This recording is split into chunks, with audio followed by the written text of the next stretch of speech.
नमस्कार. आजच्या भागामध्ये इथे रणजित म्हणत असतो की इथे माझ्या सगळ्यात जवळची माझी वस्तू आहे. माझ्या हृदयाच्या अगदी जवळ आहे ती आणि ती माझी वस्तू बघण्यासाठी मी इथे आलो आहे. ती तुमच्या इथे सुखरूप आहे. तेजसनी तिची जबाबदारी घेतलेली आहे आणि वेळ आल्यानंतर ते मला माझी वस्तू, माझी गोष्ट मला परत देणार आहेत. आणि इथे रणजित बोलत असताना तो मानसीच्या खांद्यावरती जणू काही हात ठेवतोय की काय असं आता तिला वाटत असतं. तेव्हा मानसी घाबरते आणि लगेचच बाजूला उभी राहते. तेव्हा इथे रणजित आता तिच्या खांद्यावरती जाणारा हात आता प्रिंटिंग मशीनवरती येतो आणि रणजित म्हणत असतो की माझी ही मशीन माझ्या हृदयाच्या खूपच जास्त जवळ आहे. तुम्ही सगळेजण माझ्या या काळजाच्या तुकड्याची काळजी तर घेताय ना. असं म्हणत असताना रणजित पुन्हा एकदा मानसीला लूक देतो. तेव्हा इथे मानसी आता त्याच्याकडे बघते, पण ती खूपच जास्त घाबरते. नक्की हा कुणाविषयी बोलतोय हे तिला काही कळत नसतं. त्यानंतरला तेजस तिथे येतो आणि म्हणतो, रणजितराव अजिबात काळजी करू नका. अहो, तुमची ही प्रिंटिंग मशीन इथे आमचे नाना जीवापेक्षाही जास्त जपतात. खूपच महत्त्वाचे आहे त्यांच्यासाठी सुद्धा. तेव्हा इथे रणजित आता रागानेच म्हणतो की तेजस जा आणि तो बॉक्स घेऊन ये. तेव्हा तेजसला आश्चर्य वाटतं की रणजित असा कसा बोलला एकेरी, कारण तो नेहमी इथे तेजसला आहो जाओ करत असतो, अगदी व्यवस्थित हाक मारत असतो. त्यानंतरला रणजित म्हणतो, अरे सॉरी, मी तुम्हाला एकेरी म्हटलो ना. जरा तेजसराव एक काम करतं का, तो बॉक्स घेऊन येतं का. तेव्हा तेजस म्हणतो, हो आणतो ना. आणि तेजस आता तो बॉक्स घेऊन येतो. तेव्हा रणजित म्हणत असतो की मानसी, हे गिफ्ट तुमच्यासाठी आहे. तेव्हा इथे मानसी ते घ्यायला नकार देत असते. तेव्हा ती तेजसकडे बघते. तेजस तिला खुणावतो की ते गिफ्ट घ्या म्हणून. तेव्हा मानसी ते घेते आणि रणजितला थँक्यू असं म्हणते. त्यानंतरला इथे तेजसने आता तयार केलेलं असतं गिफ्ट, ते लकी चार्म, त्याच्यावरती नाव लिहिलेलं असतं. तो म्हणतो की असं गिफ्ट देण्यापेक्षा नाही दिलेलं चांगलं आहे. तेव्हा तेजस म्हणतो की रणजितराव तुम्ही बसा, गप्पा मारा, मी 2 मिनटामध्ये आलो. त्यानंतरला तेजस आता आपल्या किचनमध्ये येतो. तिथे आल्यानंतर तो म्हणत असतो की नाही तेजस नाही, तू मानसीच्या लायकीचा नाही आहेस रे. मानसी खूपच छान असं काहीतरी डिझर्व करतात, त्याच्यामुळे तू मानसीला हे गिफ्ट देऊ नकोस. तेवढं तिथे सुगंधा येते. सुगंधा म्हणते, तेजस अरे तू इथे काय करतोयस. तेवढंच तेजस ते गिफ्ट आता फ्रीजवरती पटकन ठेवून देतो. तेव्हा सुगंधा म्हणते, काय करतोयस इथे. तेजस म्हणतो, काही नाही आई, पाणी प्यायला आलो होतो ना. तेव्हा सुगंधा म्हणते, बाहेर पाहुणे आलेत ना, जा त्यांच्याबरोबर जाऊन बस, गप्पा मार त्यांच्याशी, मी चहा घेऊन येते, फराळाचं घेऊन येते. त्यानंतरला इथे रणजित म्हणत असतो, अरे तेजसराव तुम्ही कुठे गेला होतात. तेव्हा तेजस म्हणतो, नाही कुठे नाही, मी इथेच होतो. तेव्हा तेजस म्हणतो की तुम्ही दिवाळीला आमच्या इथे विनंतीला मान देऊन आलात, आम्हाला खरंच खूप आनंद झाला. तेव्हा रणजित म्हणतो, मलासुद्धा. आणि तुम्ही सगळेजण, मी तुमच्यासाठी जे काही छोटे छोटे गिफ्ट आणलेत, प्लीज सांगा हां तुम्हाला ते गिफ्ट कसे वाटले. आणि हे बघा मानसी, तुम्ही मला ऑफिसमध्ये सांगा. तेव्हा सगळेजण आता त्यांच्याकडे बघत बसतात. मानसीसुद्धा घाबरते. तेव्हा रणजित म्हणतो, तुम्ही ऑफिसला येता जाता कधीतरी मला रस्त्यामध्ये भेटलात तर तुम्हीसुद्धा नक्की सांगा हे गिफ्ट तुम्हाला कसं वाटलं. त्यानंतरला सुगंधा आता रणजितसाठी फराळ घेऊन येते. तेव्हा इथे तेजस म्हणत असतो की रणजितराव हे घ्या, आता तुम्ही माझ्या आईच्या हातचा फराळ खाऊन सांगा की कसा झाला आहे म्हणून. आणि आईने बनवलेले लाडू तुम्ही नक्की खा. एक जर खाल्लात ना तर सगळे लाडू खाल. तेव्हा इथे रणजित सुगंधाकडे बघायला लागतो. त्यानंतरला इथे आता तेजस म्हणत असतो, आणि चकलीसुद्धा नक्की खा, चकली तर यांनी बनवलेली आहे, मानसी यांनी. तेव्हा इथे रणजित म्हणतो, हो का, चकली मानसी यांनी बनवले, मग तर मी नक्की खाणार. आई सॉरी हां, मी गोड जरा खात नाही ना, म्हणून मी लाडू खाऊ शकत नाही आहे, पण काही हरकत नाही, मी चकली नक्की खाईन. चकली ही तिखट असते ना म्हणून. त्यानंतरला रणजित इथे आता चकली खातो आणि म्हणतो, छान झाली आहे, अगदी खुसखुशीत. तेव्हा इथे आता गायत्री आलेली असते. गायत्री म्हणते की काय माणूस आहे, लग्नासाठी काय काय करावं लागतं काय माहिती. तेव्हा इथे गायत्री येते आणि म्हणते, अरे तुम्ही इथे आलात का, पाहुणे आलेत वाटतं, मी यांना कुठेतरी बघितले, तुमचा चेहरा मला बघितल्यासारखा वाटतोय. तेव्हा सुगंधा म्हणते, अगं सुनबाई, हे रणजितराव आपल्या इथे आले होते ना, आपली मशीन खरेदी केली होती. तेव्हा गायत्री म्हणते, हो हो अगदी बरोबर, तुम्हीच आहात नाही का ते. म्हणजे तुमचं लग्न मानसीबरोबर ठरलं होतं ना, पण ते लग्न झालं नाही, ते लग्न मोडलं हो की नाही. आणि मग तरीसुद्धा तुम्ही इथे आलात. ही तुम्ही मशीन खरेदी केलीत आणि ती आमच्या इथेच ठेवून घेतलीत. 1,00,000 रुपये त्या मशनीचे तुम्हाला द्यायचे आहेत ना. पण प्रभूंची तेवढी लायकी नाही की ते तुम्हाला 1,00,000 रुपये देतील. आणि तरीसुद्धा तुम्ही त्या ठिकाणी आलात ज्या ठिकाणी तुमचा अपमान झाला. या दोघांनी तुम्हाला फसवलं ना, तरीसुद्धा तुम्ही इथे आलात. अहो, तुम्ही पाऊल कसं ठेवलं तिथे? तुमच्या आईने आणि तुम्ही इथे जो काही तमाशा केला होता तो विसरलात की काय? तुमची आई तर म्हणाली होती की पुन्हा इथे कधी पाऊल नाही ठेवणार म्हणून. मग तरीसुद्धा तुम्ही इथे आलात. तेव्हा रणजित म्हणतो, हे बघा, तो विषय तुम्ही आता काढू नका. आणि तसंही आम्ही सगळं विसरलो आहे. आम्ही आता मित्र आहोत. त्यामुळे तुम्ही आता पुन्हा तो वाईट विषय इथे काढू नका. आम्ही सगळं विसरलो आहे, तुम्ही पण विसरा. तेव्हा गायत्री म्हणते, का विसरायचं मी सहजासहजी विसरत नाही. तुम्ही आणि तुमच्या आईने जो काही आमच्या प्रभूंचा अपमान केला होता तो मी कसा काय विसरू. तेव्हा इथे गायत्री म्हणत असते, हे घर माझं आहे, कळलं ना. इथे कुणी यायचं आणि कुणी नाही हे मी ठरवणार. आणि तुम्ही कुणाला विचारून इथे आलात. तेव्हा रणजित म्हणत असतो, हे बघा, हे घर जसं तुमचं आहे तसं हे घर माझ्या मित्राचं सुद्धा आहे. आणि त्यांनी मला इथे दिवाळीसाठी बोलावलं होतं म्हणून मी आलो आहे. बाकी माझा हेतू काही नाही आहे. तेव्हा इथे आता तेजस म्हणत असतो की वहिनी, तुम्ही जरा गप्प बसा, पाहुणे आहेत ते. तेव्हा रणजित म्हणत असतो की हे बघा, तुम्ही आता वाईट विचार करू नका. आम्ही काय वागलो, तुम्ही काय वागलात, यापेक्षा आता सगळं काही विसरून आपण नव्याने सुरुवात केली पाहिजे. तेव्हा गायत्री म्हणते, आम्हाला तुमच्याबरोबर नव्याने सुरुवात करायची नाही आहे. तुम्ही इथे आलातच कशाला मुळात. तुम्हाला बघितल्यानंतरसुद्धा मला राग येतो. काही माणसांना आहे ना, जे नाही आहे ना त्यांच्याकडे तेच त्यांना हवं असतं.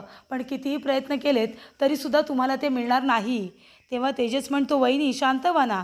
तेव्हा इथे रणजित म्हणत असतो, जाऊ दे तेजसराव, जाऊ दे. आणि तसंही आता माझंसुद्धा झालं आहे, मी सुद्धा निघतो. आता मी इथे थांबत नाही. तेव्हा इथे आता गायत्री म्हणत असते की नकाच थांबू, गेलात तरी चालेल.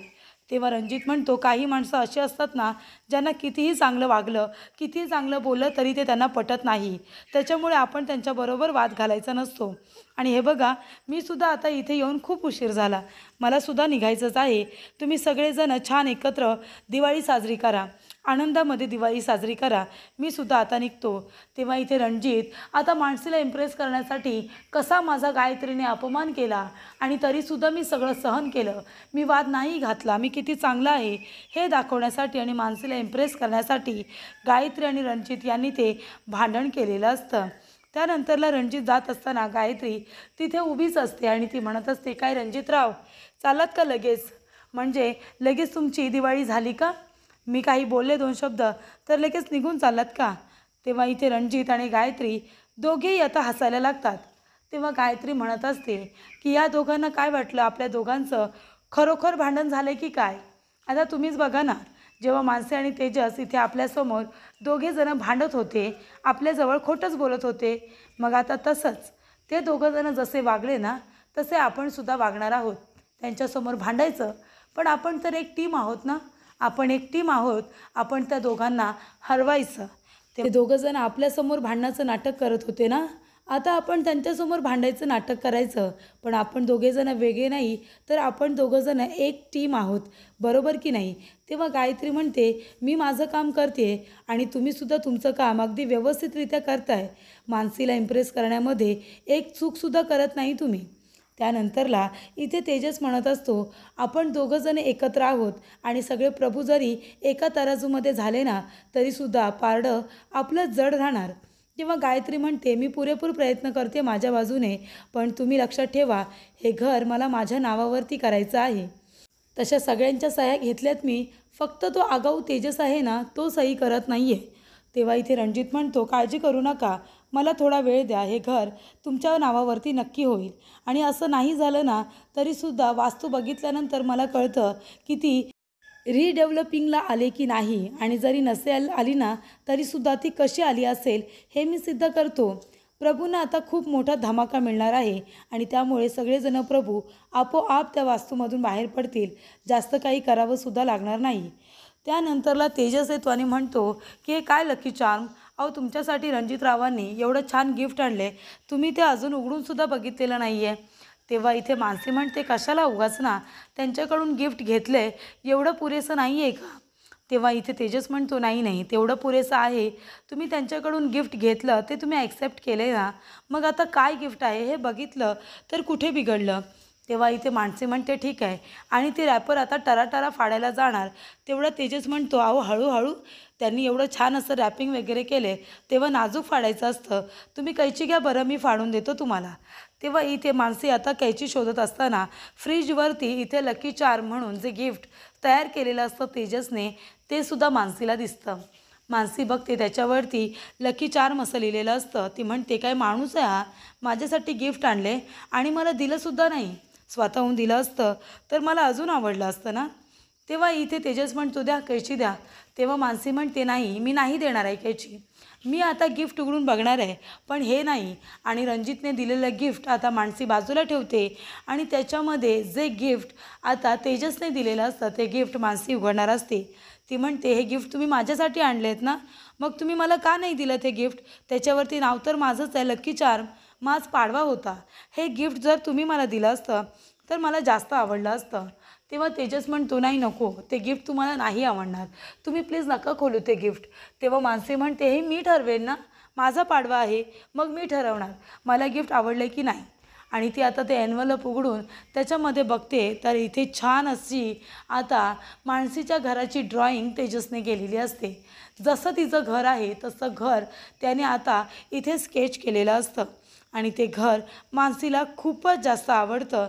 ती म्हणते की माझं घर, आणि ती इमोशनल होते, तिच्या डोळ्यामध्ये पाणी येतं. तेव्हा इथे आता त्याच्याबरोबर एक चिठ्ठीसुद्धा लिहिलेली असते. सगळ्यात आधी लिहिलेलं असतं की लकी चार्म उर्फ मानसी सनस. ही चिठ्ठी मी तुम्हाला लव्ह लेटर लिहिलेलं नाही आहे. सगळ्यात आधी तुम्ही हे समजून घ्या. ही चिठ्ठी एका मित्राने आपल्या मैत्रिणीला लिहिलेली आहे. तर इथे त्याने लिहिलेलं असतं की तुमचं आयुष्य खूप सुंदर होतं, सगळं चांगलं चालू होतं, पण बघा ना, जिथून मी तुमच्या आयुष्यामध्ये आलो तेव्हापासून तुमच्या आयुष्यामध्ये फक्त प्रॉब्लेम्स क्रिएट झालेले आहेत. म्हणजे मला असं वाटतं की तुमच्या आयुष्यात आतापर्यंत हे जे काही घडत आलं आहे ना, ते सगळं माझ्यामुळे घडतं आहे. मी तुमच्या आयुष्यामध्ये आलो आणि सगळं काही उद्ध्वस्त झालं असं मला वाटतं आहे. आज तुमची ही जी काही परिस्थिती आहे ती फक्त आणि फक्त माझ्यामुळे आहे. माझ्यामुळे तुम्हाला हे सगळं सहन करावं लागतं आहे. तेव्हा इथे मानसीला असं वाटत असतं की नाही, तेजसमुळे काहीही झालेलं नाही आहे. पण इथे तेजसने सगळं त्याच्यामध्ये खरं खरं लिहिलेलं असतं. म्हणजे नकळतपणे का होईना, पण हे सगळं तेजसमुळे सुद्धा घडलेलं असतं आणि हे खरंच आहे. तेव्हा इथे मानसी म्हणत असते की तेजस, आमची वीटभट्टी, आमचं घर माझ्यासाठी सगळ्यात जास्त महत्त्वाचं आहे. हे खूपच जास्त महत्त्वाचं आहे सगळं माझ्यासाठी. आणि तुम्ही म्हणता ना, हे सगळं तुमच्यामुळे झालं आहे. तुमच्यामुळे काहीही झालेलं नाही आहे. आणि तुम्ही मला माझं घर असं मिळवून दिलंत ना, तर मला खरंच खूप आनंद झाला आहे. माझ्या घराची ड्रॉइंग तुम्ही तयार केलीत. मला अजून यापेक्षा मोठं गिफ्ट काय हवं आहे बरं पाडव्याला? तुम्ही माझा पाडवा, पहिला पाडवा खूपच जास्त स्पेशल केलेला आहे. मला तुम्ही दिलेलं हे गिफ्ट खरंच खूप आवडले आहे. तेव्हा तेजस म्हणत असतो की मानसी, खरं सांगू का तुम्हाला, मला असं वाटतं की तुम्ही तुमच्या गावी परत जायला हवं. तुम्ही असं काहीतरी करायला हवं की तुम्ही तुमचं घर, वीटभट्टी सगळं परत मिळवायला हवं. आणि त्यामुळेच इथे तुमच्या वडिलांच्या मनालासुद्धा शांतता लाभेल. तेव्हा इथे मानसी म्हणत असते की तेजस, खरं सांगू का, मला माझ्या सगळ्यात जवळचे आणि माझे स्वप्न पूर्ण करण्यासाठी मला मदत करणारे म्हणजे माझे वडील, माझे बाबा, आणि त्यांचं स्वप्न मी नक्की पूर्ण करेन. मी वीटभट्टी आणि आमचं घर परत मिळवेनच. तुम्ही आहात ना माझ्याबरोबर? तेव्हा तेजस म्हणतो, नक्कीच, ते सगळं मिळवून द्यायला मी तुमच्याबरोबर आहे. तेव्हा मानसी म्हणते, आणि आपलं हे घर, प्रभूंचं घरसुद्धा वाचवण्यासाठी मी सुद्धा तुमच्याबरोबर उभी आहे. नेहमी तुमच्या बरोबरीने, तुमच्यासोबत आपण दोघेजणं मिळून आपलं हे घरसुद्धा वाचवायचं आणि आमचं ते घरसुद्धा वाचवायचं. त्याच्यानंतरला इथे तेजस म्हणतो की नक्की ना? तेव्हा मानसी म्हणते, हो नक्की, आणि मला तुम्ही दिलेले गिफ्ट खरंच खूप आवडले. माझं पाडव्याचं सगळ्यात स्पेशल गिफ्ट आहे हे. तेव्हा इथे मानसी म्हणते की छान आहे. तेजस म्हणतो, एकदाच छान का? तेव्हा मानसी दोन्ही हातांनी दाखवते की खूपच छान गिफ्ट आहे. त्याच्यानंतरला पुढील भागामध्ये इथे आता आभा, त्याचबरोबर सूरज, दिनेश आणि तेजस चौघंजणं इथे सुगंधाचा आशीर्वाद घेत असतात. सुगंधा म्हणते की चौघंजणं नेहमी असेच एकत्र राहा, अजिबात एकमेकांपासून वेगळे नका होऊ. तुम्ही चौघंजणं म्हणजे माझ्या घराच्या चार भिंती आहात. तुम्ही जर एकत्र असाल तर घर माझं खंबीरपणे असंच उभं राहील. त्यानंतरला त्या चौघांना असं एकत्र बघून मानसीला छान वाटत असतं. पण तेवढ्यातच नानांच्या ओरडण्याचा आवाज येतो. ते म्हणतात की आई आई, आणि त्यांच्या डोक्यामध्ये इथे आता कौलं पडलेले असतात. त्यांच्या डोक्याला जबरदस्त मार लागलेला असतो आणि सगळेजण खूप जास्त टेन्शनमध्ये येतात.